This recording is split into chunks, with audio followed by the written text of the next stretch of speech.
Assalamualaikum warahmatullahi wabarakatuh. Perkenalkan, nama saya Nur Aziza. E, Pada kesempatan kali ini saya akan membawakan tugas yaitu Al-Islam Kemuhammadiyaan oleh dosen pengampu Dr. Amriani MPDI, yang mana tugas kali ini yang berjudul tentang pengertian syirik. Baiklah, di sini saya akan menjelaskan tentang pengertian syirik. Nah, syirik secara bahasa berarti menyekutukan. Sedangkan syirik menurut istilah yaitu berarti menyekutukan Allah dengan cara yang lain, beranggapan bahwa ada yang lain selain Allah. Syirik adalah dosa besar dan tidak akan diampuni oleh Allah Subhanahu wa taala jika kita mati dalam keadaan tersebut. Jadi dari pengertian syirik ini kita bisa menyimpulkan bahwa syirik itu adalah sesuatu yang kita meyakini selain Allah. Jadi kita segala sesuatu yang dapat menyekutukan Allah itulah yang dinamakan syirik. Baiklah, sebagaimana Allah Subhanahu wa taala berfirman dalam surat Al-An'am ayat 151 yang berbunyi, A'udzubillahi minasyaitonirrajim.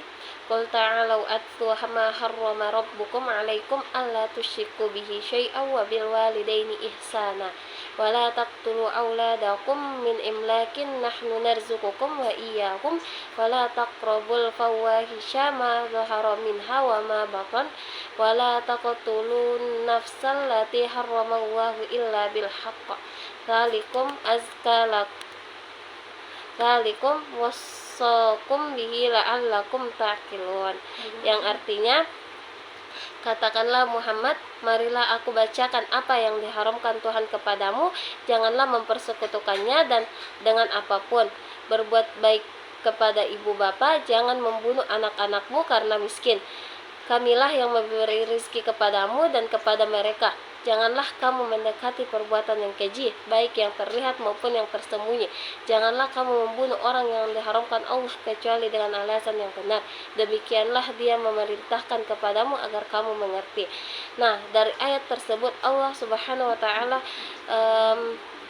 memerintahkan kepada Nabi Muhammad bahwasanya janganlah kita mempersekutukan Allah. Berarti kita hanya meyakini bahwa Allah lah yang dapat memberikan kita rizki, hanya Allah lah yang memberikan kita segala nikmat yang ada di dunia ini. Berarti jangan pernah kita sekali-kali beranggapan bahwasanya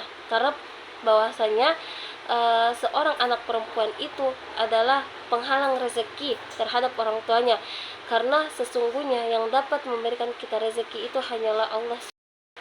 Materi selanjutnya yaitu syirik itu terbagi menjadi dua, yaitu syirik akbar dan syirik asgar. Nah, adapun syirik akbar yaitu syirik sempurna yang mengarahkan bentuk ibadah atau penghormatan kepada selain Allah. Syirik akbar adalah sikap kekafiran yang mengeluarkan seseorang dari agama Islam. Nah, syirik akbar ini berarti syirik yang besar, yang mana keimanan seseorang di sini yang dimana iman seseorang ini telah dikeluarkan dari agamanya, seperti kita menyekutukan Allah, seperti seseorang menyembah selain Allah, seperti kita menyembah berhala, percaya tentang meminta-minta di kuburan. Itu termasuk salah satu syirik akbar, bahwasanya kita tidak mempercayai bahwa hanya Allah lah yang dapat membantu kita dalam menyelesaikan segala masalah-masalah yang ada di dunia ini. Dan adapun yang kedua yaitu syirik asgar, yaitu syirik kecil. Nah, syirik asgar itu yaitu syirik yang berupa riyah atau berpura-pura atau mencari pujian, meski termasuk dalam syirik kecil, tidak menjauhkan seseorang dari agama Islam, namun tetap mengurangi keimanan seseorang. Nah, sedangkan syirik kecil ini syirik yang tidak mengkafirkan kita, tidak mengeluarkan kita dari agama Islam, tetapi syirik asgar ini menguji iman kita. Berarti di mana syirik kecil ini menurunkan iman seseorang atau akidah seseorang. Materi selanjutnya yaitu bahaya syirik bagi manusia. Nah, bahaya syirik terhadap manusia itu sangat besar, baik dari segi akidah, kehidupan di dunia maupun akhirat.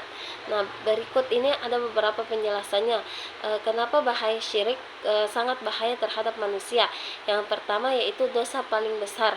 Nah, di mana syirik ini, yaitu dapat menghapus semua amalan yang telah kita kerjakan.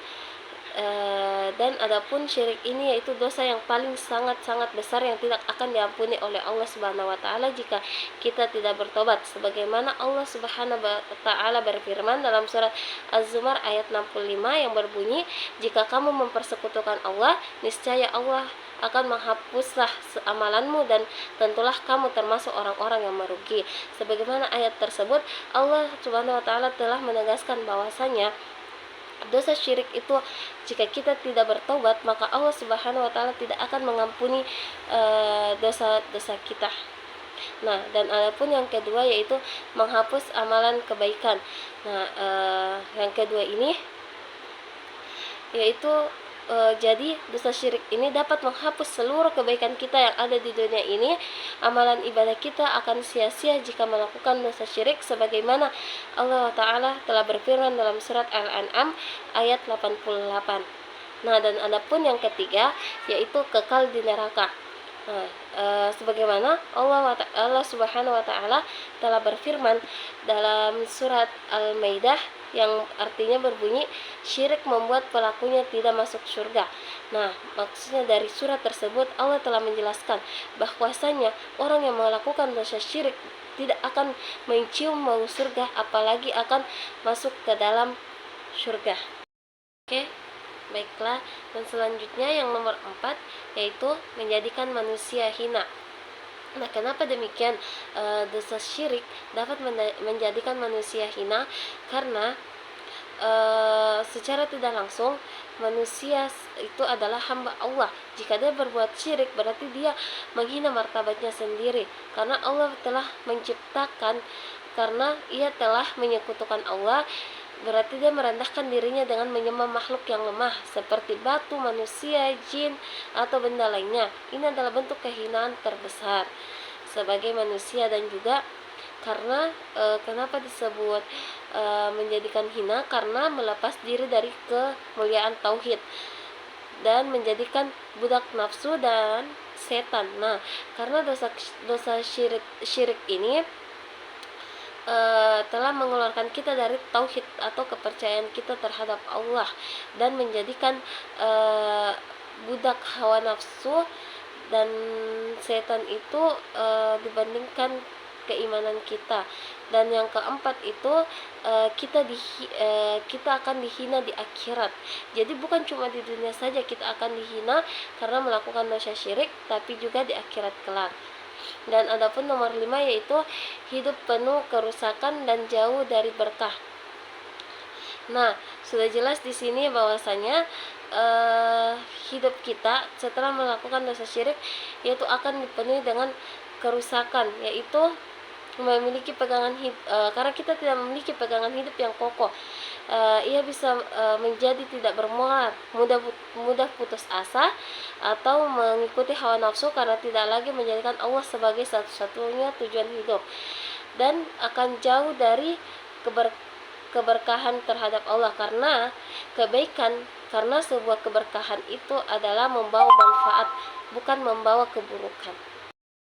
Baiklah, mungkin itu tadi yang bisa saya sampaikan tentang bahayanya syirik terhadap manusia. Nah, dari kesimpulan presentasi kali ini yaitu syirik adalah perbuatan menyekutukan Allah dengan sesuatu selainnya, baik dalam ibadah, keyakinan, atau niat. Syirik merupakan dosa terbesar dalam Islam karena secara langsung merusak keimanan dan menolak keesaan Allah. Jadi baik syirik besar atau syirik kecil itu sama-sama mengurangi keimanan kita. Tetapi kalau kita melakukan syirik besar, yaitu akan mengeluarkan kita langsung dari agama kita. Nah, sedangkan syirik kecil itu tidak mengeluarkan dari agama, tetapi mengurangi keimanan kita. Jadi kesimpulannya, melakukan dosa syirik itu sama-sama hal yang tidak disukai oleh Allah Subhanahu wa taala. Baiklah, mungkin itu saja yang bisa saya sampaikan dalam presentasi kali ini. Kurang dan lebihnya mohon dimaafkan. Billahi fisabilil haq, fastabiqul khairat. Assalamualaikum warahmatullahi wabarakatuh.